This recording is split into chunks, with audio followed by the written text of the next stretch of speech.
നമസ്കാരം, Aroor vision news ചാനലിലേക്ക് സ്വാഗതം. ഇന്നത്തെ പ്രധാന വാർത്തകളിലേക്ക്. ഉയരപാതയുമായി ബന്ധപ്പെട്ട കാന നിർമ്മാണത്തിലെ അപാകതകൾ പരിഹരിക്കണമെന്ന് ആവശ്യപ്പെട്ട് സിപിഐയുടെ മാർച്ചും ധർണയും. അരൂർ തുറവൂർ ഉയരപാതയിലെ അശാസ്ത്രീയ നിർമ്മാണം. സിപിഐ NHI ഓഫീസിലേക്ക് മാർച്ച് നടത്തി.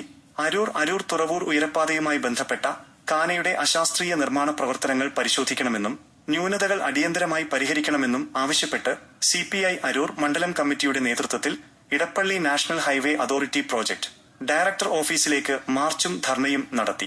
സ്കൂളുകൾ, ആശുപത്രികൾ, പ്രധാന സർക്കാർ ഓഫീസുകൾ എന്നിവ സ്ഥിതി ചെയ്യുന്ന ഭാഗങ്ങളിൽ ജനങ്ങൾക്ക് സുരക്ഷിതമായി റോഡ് മുറിച്ചു കടക്കുന്നതിനായി പാസേജുകൾ നിർമ്മിക്കണമെന്നും പ്രതിഷേധക്കാർ ആവശ്യപ്പെട്ടു. കൂടാതെ വരാനിരിക്കുന്ന മഴക്കാലത്തിന് മുന്നോടിയായി കാനകളിലും റോഡിലുമുണ്ടാകുന്ന വെള്ളക്കെട്ടിന് ശാശ്വത പരിഹാരം കാണണമെന്നും റോഡിലെ കുഴികൾ പൂർണ്ണമായും അടയ്ക്കണമെന്നും ധർണയിൽ ശക്തമായ ആവശ്യമുയർന്നു. സിപിഐ ജില്ലാ എക്സിക്യൂട്ടീവ് അംഗം PM അജിത് കുമാർ ധർണ ഉദ്ഘാടനം ചെയ്തു. Kuthiyathode panchayat vice president P Vatsala അധ്യക്ഷത വഹിച്ചു.